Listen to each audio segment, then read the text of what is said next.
আসসালামু আলাইকুম। ইকামার মেয়াদ থাকলে এবং ইকামা এক্সপায়ার হলে কাফালা হইতে পারবেন কিনা বা কাফালা হওয়ার প্রসেস কি, আজকের এই ভিডিওতে সম্পূর্ণ ক্লিয়ার করব। কারণ অনেক দিন যাবত ভিডিও বানানো হয় না, অনেকেই প্রশ্ন করেন, ফোন দেন যে ভাই আমার ইকামা মেয়াদ আছে, কাফালা হওয়ার রাস্তা আছে কিনা, বা ইকামা এক্সপায়ার কাফালা হওয়ার প্রসেস কি। বর্তমানে সিস্টেম একটু উল্টাপাল্টা। যাদের মেয়াদ আছে আপনারা যদি কাফালা হইতে চান, সেম আগের প্রসেস। আপনার কফিলে যদি অ্যাকসেপ্ট করে দেয় তাহলে আপনি কাফালা হতে পারবেন। আর বর্তমানে আপনার তলবের মেয়াদ 10 দিন, আগে ছিল 14 দিন, এখন 10 দিন। 10 দিনের ভিতরে যদি কফিল আপনাকে অ্যাকসেপ্ট করে দেয় তাহলে আপনি কাফালা হইতে পারবেন। আর এক্সপায়ার যাদের ইকামা আছে বর্তমানে তাদের সমস্যা হইতেছে। সবচেয়ে বড় সমস্যা সেটা হচ্ছে যদি আপনার কন্ট্যাক্ট থাকে, অর্থাৎ আপনার কফিলের সাথে যদি চুক্তি থাকে, তাহলে আকামা এক্সপায়ার হইলেও আপনি কাফালা হইতে পারবেন না। অনেক সময় দেখবেন যে আপনি কুয়াতে তলব দিলেন বা আপনাকে কেউ একটা রিকোয়েস্ট পাঠাইলো, আপনি অ্যাকসেপ্ট করবেন, অ্যাকসেপ্ট করার পরে দেখবেন নোটিশ পিরিয়ড চলে আসে। এই নোটিশ পিরিয়ড যতদিন পার না হয় ততদিন পর্যন্ত আপনার কাফালা হইব না। আর আপনাকে কি করতে হবে, আপনার কুয়াতে যে কন্ট্রাক্ট আছে এটা টার্মিনেট করতে হবে। তবে একটা জিনিস খেয়াল রাখবেন, টার্মিনেট করলে কিন্তু অটোমেটিক হুরুপ চলে আসে। যদি হুরুপ চলে আসে আপনার কিন্তু কাফালা হইতে পারবেন না। তবে 2 মাস সুযোগ আছে টার্মিনেট কইরা তারপর আপনার কাফালা হইতে হবে। যারা নতুন আছেন তাদের কিন্তু কাফালা না হওয়ার সম্ভাবনা বেশি, যারা পুরাতন আছে তাদের কাফালা হয়ে যায়। আর অবশ্যই এটা আপনার কুয়া সবসময় আপনি চেক করবেন যে আপনার কন্ট্যাক্ট আছে কিনা, এক্সপায়ার যারা আছে।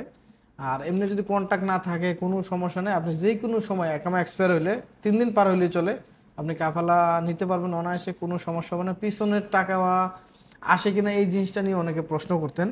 আসলে আপনার ইকামা এক্সপায়ার হলে পিছনের টাকা আসে না। তো আপনার যদি মেয়াদ থাকে আপনি কাফালা হইতে পারবেন না কফিল ছাড়া, কফিল না দিলে।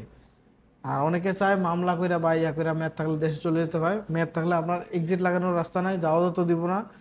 আপনার একটাই রাস্তা, আপনাকে হয়তো সফর বা কোনো মাধ্যম দা কফিলের মাধ্যমে নিতে হবে। ছুটি বা এক্সিট বাইরে থেকে কেউ লাগাইতে পারবে না মেয়াদ থাকলে।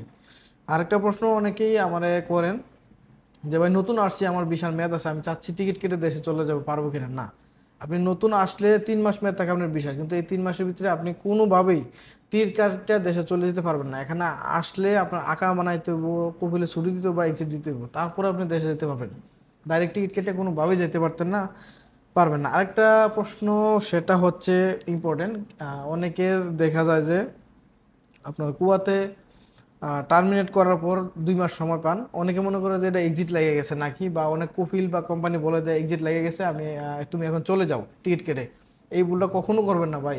এই পর্যন্ত অনেক লোক এয়ারপোর্ট থেকে রিটার্ন আসছে শুধু একটা ভুলের কারণে। কারণ সৌদি আরব থেকে আপনি এক্সিট না নিয়ে আর ছুটি না নিয়ে কখনো যাইতে পারবেন না। এই জিনিসটা মনে রাখেন। আপনাকে কি করতে হবে, 2 মাস অপেক্ষা করতে হবে, 2 মাস পরে হুরুপ আসবে, তারপরে আপনি এক্সিট লাগা যেতে পারবেন, কিন্তু নতুন বিষয় আসতে পারবেন না। এখানে নিয়ম আছে কাফালা হন নাহলে দেশে চলে যান, কিন্তু কাফালা বেশিরভাগ হয় না। আপনি তলবতে দেখেন কোনো কোনো লোকের আবার হয়ে যায়। তো আশা করছি বুঝতে পারছেন, মেয়াদ থাকলে এমনকি এক্সপায়ার হলে কাফালা হওয়ার রাস্তাটা কি। ধন্যবাদ।